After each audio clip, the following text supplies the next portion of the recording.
जय चौधरी जिंदाबाद, चौधरी जिंदाबाद, डॉक्टर राजकुमार सांगवान जिंदाबाद, डॉक्टर राजकुमार सांगवान जिंदाबाद, अमर रहे, अमर रहे, राष्ट्रीय लोकदल जिंदाबाद, राष्ट्रीय लोकदल जिंदाबाद। बागपत लोकसभा सीट से आरएलडी ने वरिष्ठ नेता डॉक्टर राजकुमार सांगवान को टिकट दिया है।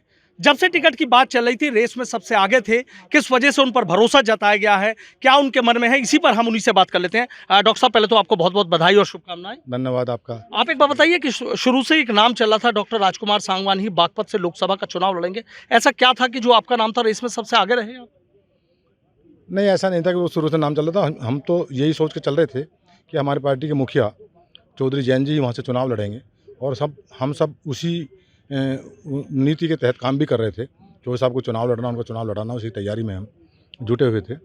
लेकिन जो फैसला कल हुआ वो तो मतलब मैं तो कल्पना भी नहीं कर पा रहा था कि इतनी बड़ी सीट, जहाँ श्रद्धेय चौधरी चरण सिंह जो किसानों के बड़े नेता रहे, देश के प्रधानमंत्री रहे, जिसका प्रतिनिधित्व उन्होंने किया हो, जहाँ किसानों के बड़े नेता श्रद्धेय चौधरी अजीत सिंह जी ने किया हो, ऐसी जगह का प्रत्याशी मुझे बना सकती पार्टी, मतलब मैं ये मेरी सोच से भी बहुत ऊपर की चीज़ थी। लेकिन जब ये कल फैसला आया तो मैं बड़ौत में ही था, वहाँ सामाजिक कार्यक्रमों में घूम रहा था, मैं गया हुआ था, तो लोगों ने मुझे बधाई देना शुरू करा, बताया कि आप प्रत्याशी हो गए। मुझे तब भी भरोसा नहीं हो रहा, मैंने कहा ये हो सकता, वैसी चल रही हैं जो खबरें वैसी चलती रहती हैं। लेकिन उसके बाद चौधरी साहब का खुद फ़ोन आया, उन्होंने कहा भाई आपको चुनाव लड़ना है और मेरा खुद मन है कि आप इस लोकसभा सीट से आप चुनाव लड़ें, जिम्मेदारी को उनको निभाएं, जो जिम्मेदारियां श्रद्धेय चौधरी चरण सिंह जी और चौधरी अजीत सिंह जी ने यहाँ पे निभाई हैं। तो मैं खुद भावुक हो गया। मैंने कहा चौधरी बड़ा फैसला है। अच्छा, आज आपकी आवाज़ देख रहा हूँ डॉक्टर साहब, तो बहुत तेज़ आवाज़ में बोलते हैं। मतलब देख रहा हूँ कि जब बात कर रहे थे कार्यकर्ताओं से और नेताओं से, तब भी भावुक हो रहे थे, और अब भी देख रहा हूँ कि आपकी आंखों से आंसू छलक रहे हैं। ये भावुक पल है। हाँ। बड़ा फैसला चौधरी साहब का, और बड़ी जगह से बड़ा फैसला है। भारत की संसद में भेजना सामान्य कार्यकर्ता को, साधारण इंसान को, बिल्कुल हम तो सड़क पे घूमने वाले, बिल्कुल जिसके पास कोई काम नहीं है दूसरा, यही है लोगों की तकलीफ और समस्या, उनमें लड़ना, संगठन को मजबूत करना, संगठन के लिए काम करना। तो ऐसा फैसला सामान्य कार्यकर्ता, साधारण कार्यकर्ता को इतना बड़ा फैसला, तो ये खुद भावुक करने वाला है। भावुक करने वाला पल। अच्छा, जैसे कहते हैं कि एक धैर्य की एक सीमा होती है कि धैर्य रखिए, लेकिन आपने जब देखा कि कभी सिवाल खास से नाम चल गया, कभी किसी और विधानसभा से चल गया, इतना धैर्य और इतना दिल कहाँ से लाए कि बस बैठे रहे, ये भरोसा था कि एक दिन मौका ज़रूर मिलेगा? सवाल एक्चुअली में धैर्य का नहीं है, जो मेरा टेस्ट है ना, जो मेरी रुचि है, शुरू से ही संघर्षों वाली रुचि रही है। मुझे यही पता नहीं चला जब से राजनीति में प्रवेश किया, और मुझे चौधरी चरण सिंह जी जो बहुत बड़े नेता रहे, क्योंकि हम तो बचपन से ही उनके बिल्ले बांटने का काम करते थे। चुनाव में, प्रचार में हमें यही बताया गया था कि किसान की, गांव की, गरीब की ये पार्टी है, उसके मुखिया हैं। और जब मैं मेरठ कॉलेज में था, सन 80 की घटना है, चौधरी साहब मेरठ में आए थे, मैं सर्किट हाउस में उनसे मिला था। मुझे थोड़ा थोड़ा मेरठ कॉलेज में राजनीति में थोड़ा बढ़ने का मौका मिल रहा था। तो उस समय मायाताई कांड भी हुआ था, जिसमें मैं, मतलब उस आंदोलन में मैंने भाग भी लिया, मतलब मैं जेल भी गया, और मुझे यही पता नहीं था कि सब जा रहे हैं, मैं भी चला गया, मतलब ऐसा नहीं था कुछ। तो बस वो उनको सोचते सोचते जितना उनको पढ़ने के बाद में उनसे यही प्रेरणा मिली मुझे कि काम करना चाहिए, आम आदमी के लिए काम करना चाहिए, उनकी तकलीफ़ों के लिए काम करना चाहिए, और संघर्ष करोगे तो किसी की आत्मा को सुकून मिलेगा, किसी को उसके हकों का हक मिलेंगे उसके। तो उसी सोच के साथ मैं अपना आगे बढ़ता रहा। मुझे पता ही नहीं चला मेरा इतना लंबा सफ़र कब वो पूरा हो गया और कब ये समय आ गया। मैं कभी ना ये सोच पाया कि मुझे टिकट मिला नहीं मिला, मुझे कहीं जाने का मौका मिला नहीं मिला। ये बात ज़रूर है कि जब चुनाव होते थे तो मेरी मेहनत को देखते थे तमाम विपक्ष के पार्टियां भी, उनके नेता भी। वो कोशिश तो ये करते थे यार किसको किसी तरह अपने पाले में कर लो चुनाव, इनको लड़ा के अपनी पार्टी का भी फायदा करो, और हो सकता है उसके भी करना। लेकिन मैं जिस विचारधारा से प्रेरित था, मैं उस विचारधारा को ना छोड़ सकता था ना छोड़ सकूंगा। मैं उसी विचारधारा में रहा, उसी विचारधारा के साथ हूँ, और उसी विचारधारा ने मुझे ताकत दी कि मैं अपनी पार्टी, अपनी विचारधारा चौधरी चरण सिंह वाली को मजबूत करने के लिए, उस पर काम करने के लिए मैं लगा रहा। और उसका नतीजा है कि चौधरी साहब ने मुझ पे इतना बड़ा भरोसा कर लिया। भरोसा आप पे कर लिया। चुनाव क्या लग रहा है? मतलब लोग कह रहे हैं कि अब तो कोई नहीं है, बेवजह भी देख रहे थे यहाँ लोग नारे लगा रहे थे कि बेवजह पड़े हो चक्कर में, अब कोई नहीं है टक्कर में। एक्चुअली में जनता का प्यार बहुत है और मेरे पास कल से मतलब मेरा फ़ोन बंद नहीं हुआ, पूरी रात भी नहीं बंद हुआ, मैं मात्र आधा घंटा भी नहीं सोया हूँगा, फ़ोन चलता रहा, मैंने फ़ोन बंद भी नहीं किया। और जितने लोग फ़ोन मुझे कर रहे थे, ज़्यादातर लोग फ़ोन करते करते इमोशनल थे, बहुत भावुक थे लोग, मतलब ऐसी भावुक बात करते थे, वो बात करते करते उनकी भी मतलब गला रुंध जा रहा था और मुझे भी ऐसे लग रहा था जैसे जब चौधरी साहब ने मुझे फ़ोन किया कल इस सूची के बाद में, तो वो भी इतने भावुक थे, इतने इमोशनल थे, उनका भी गला रूंधा था और मेरा भी रूंधा था। तो ये पल तो सुखद है और बड़ी जिम्मेदारी है, बड़ा दायित्व है, बड़ा भरोसा उनका है, उस भरोसे पे काम भी करना है। और ये बागपत लोकसभा क्षेत्र में वहाँ के लोगों की जो उम्मीदें हैं उन पे भी काम करना, खरा भी उतरना है।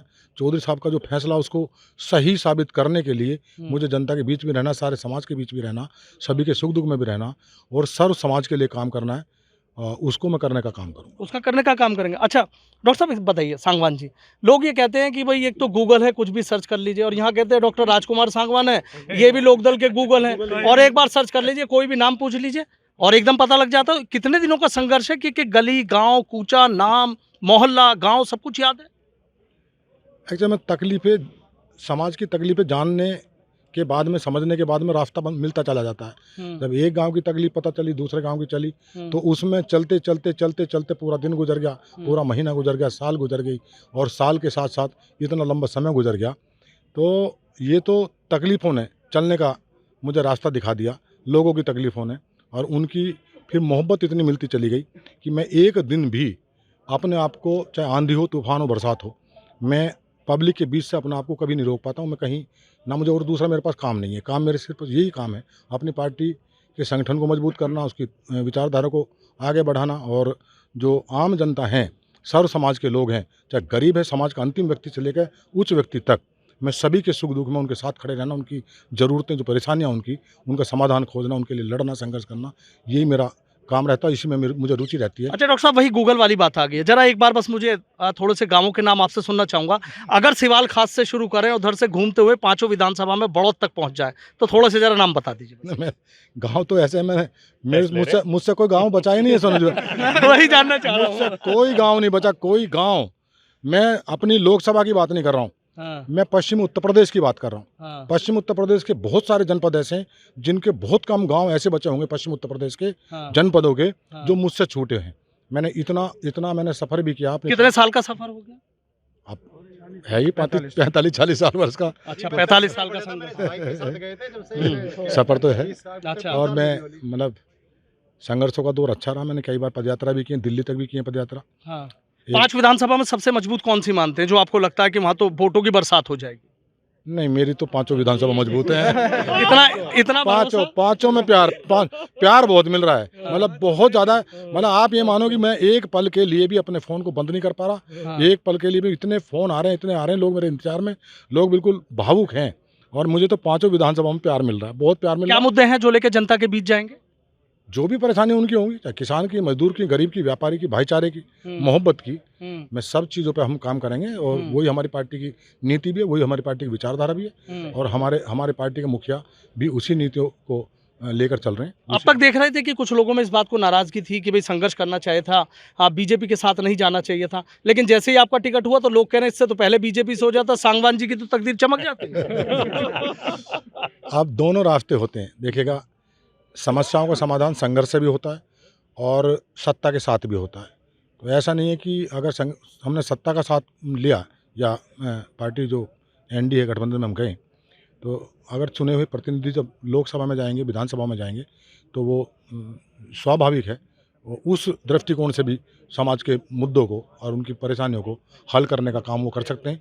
एक तरफ तो सड़क पर बैठ के कर लो, एक तरफ आप संसद में और विधानसभा। अच्छा सांगवान जी, जैसे कह रहे हैं कि भाई जैन चौधरी भी लड़ सकते थे, चारू चौधरी भी लड़ सकती थी, लेकिन एक आम कार्यकर्ता को चुनाव लड़ा के टिकट देके, आपको क्या लगता है क्या बड़ा संदेश पश्चिम उत्तर प्रदेश की अगर बात करें या पूरे देश की बात करें तो जैन चौधरी ने दिया है? हमारे पार्टी के मुखिया जैन चौधरी जी, चौधरी चरण सिंह जी ने राजनीति में आज़ादी के बाद, देश की आज़ादी के बाद, गांव के उस गरीब तबके को लोकसभा का रास्ता दिखाया, विधानसभा का रास्ता दिखाया, जो उन्होंने कल्पना नहीं की थी कि हम लोग विधानसभा में और लोकसभा में जाएंगे। ऐसे ऐसे सामान्य किसान परिवार के, गरीब परिवार के लोगों को उन्होंने विधानसभा और लोकसभा में भेजने का काम किया था। और हमारी पार्टी के मुखिया ने ये संदेश दिया है कि मेरे यहाँ गांव का कार्यकर्ता या सामान्य कार्यकर्ता मेरी पार्टी का, वो भी संसद भी जा सकता है और विधानसभा भी जा सकता है। यही संदेश उन्होंने दिया है। और चौधरी चरण सिंह जी वाली नीतियों को सच साबित करने के लिए उन्होंने ये फैसला लिया। बिजनौर लोकसभा है, वहाँ से चंदन चौहान को प्रत्याशी बनाया। सामान्य किसान परिवार से हैं, उनके फादर भी सांसद रहे। हमारी पार्टी के मुखिया श्रद्धेय चौधरी अजीत सिंह जी ने उनको सांसद बनाया था, उनके पिताजी को, और उनके दादा को चौधरी चरण सिंह जी ने अपनी कैबिनेट में रखा था, वो उनके साथ थे। और आज चंदन चौहान को, हमारी पार्टी की तीसरी पीढ़ी के मुखिया, उन्होंने चंदन चौहान को बिजनौर लोकसभा से प्रत्याशी बनाया, सामान्य किसान परिवार से। और उन्होंने बता दिया कि सामान्य किसानों के परिवार के जो रहने वाले हैं, जो तकलीफ को समझते हैं गांव की और गरीब की, वही संसद में बेहतर बात रख सकते हैं, उठा सकते हैं, समाधान खोज सकते हैं, समाधान करा सकते हैं। अच्छा, अभी समाजवादी पार्टी को टिकट घोषित करना है, बसपा को टिकट घोषित करना है, आपको लग रहा है किसी से मुकाबला है, सीधा मुकाबला किसी से? अब जनता का प्यार इतना मिल रहा है, वो तो सारे समाज का, सभी समाज का प्यार इतना मिल रहा है, इतनी मोहब्बत मिल रही है। मैं तो समझता नहीं कि कोई आदमी ये भी सोचेगा कि हम सांगवान को वोट क्यों ना दें, हम राष्ट्रीय लोकदल को वोट क्यों ना दें। तो मुकाबले की बात कहाँ रहेगी? सबका मिलेगा, सबका प्यार है, सबकी मोहब्बत। सभी आप देख रहे थे, आप सिवाल खास वालों से कह रहे थे कि हाथ जुड़वा लीजिए, वहाँ तो 38 साल गुजार दीजिए, बाकी 4 जगह जाने दो, हर घर में आऊँगा। वहाँ लोग मिलना चाहेंगे, चुनाव का समय, और यहाँ तो मैं ज़्यादातर, मगर क्योंकि यहाँ मेरा 24 घंटे गुजरते हैं, और वहाँ लोग मिलना चाहेंगे, उनके बीच में रहूँगा। और मेरा ये भी वादा है, मैं चुनाव के दौरान भी और चुनाव के बाद भी, नतीजा आने के बाद मुझे संसद जाने का मौका मिलेगा, तो मैं अपने लोकसभा क्षेत्र में 24 घंटे रहने का काम करूँगा। मतलब मेरा और दूसरा काम मेरे पास कोई है नहीं, मेरे पास सिर्फ यही काम है। और जब ये भरोसा जताया है तो उस भरोसे पर खरा भी उतरूँगा, उनकी उम्मीदों को कहीं भी टूटने नहीं दूंगा।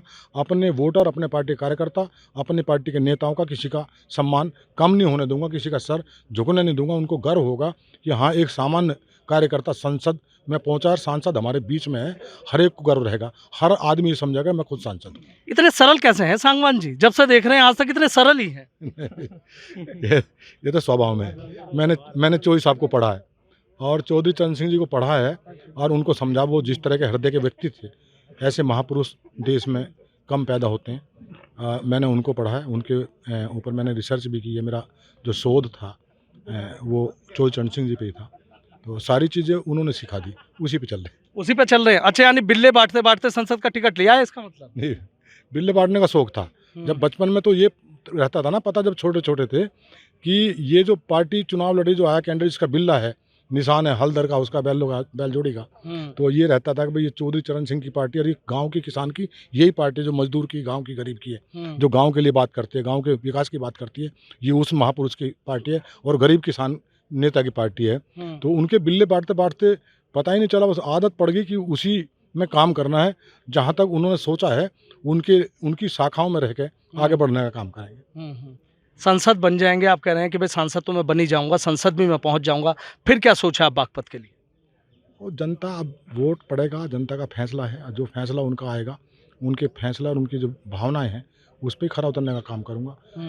बड़ा मन है कि संवैधानिक जब शक्तियाँ मेरे साथ होंगी, तो मैं उसके साथ में और 10 गुनी ताकत के साथ काम करूँगा। जितना अब करने की क्षमता थी, और 10 गुना ताकत के साथ काम करूँगा, उन्हीं के बीच में रहूँगा। 24 घंटे काम करने का जुनून है, और उसी को मैं करूँगा। पार्टी को मजबूत करूँगा, कार्यकर्ताओं की, आम समाज की, सभी समाज की के लिए मैं काम करूँगा। अच्छा, अभी एक आखिरी सवाल मेरा आपसे भी देख रहा था कि तमाम लोग यहाँ पे आ रहे थे कि सांगवान जी, हमने तो पैसे इकट्ठे करके रख रखे थे, आपको चुनाव लड़ाएंगे, ये हमारी तरफ से मदद लीजिए, तो ऐसे कितने लोग हैं? ये तो सभी हैं, सबके मन में है। पर मैंने एक ही बात कही है, आज भी सब लोग इकट्ठा थे यहाँ।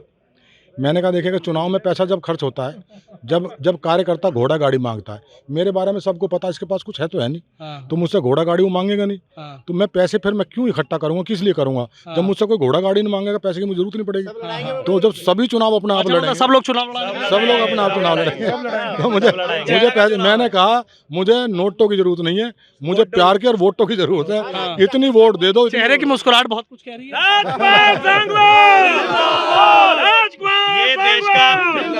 ये देश का पहला चुनाव होगा जिसे जनता लड़ेगी, कैंडिडेट बस देखेगा कि वो जीत रहा है, संसद जा रहा है। गूगल है, ये गूगल है यहाँ पश्चिम उत्तर प्रदेश में। जब से इनका टिकट हुआ है पूरे पश्चिम उत्तर प्रदेश में खुशी की लहर है। और ये जनता का, ये इनका टिकट नहीं है, ये पूरे प्रदेश में जनता का टिकट है, पूरे बागपत में जनता का टिकट है।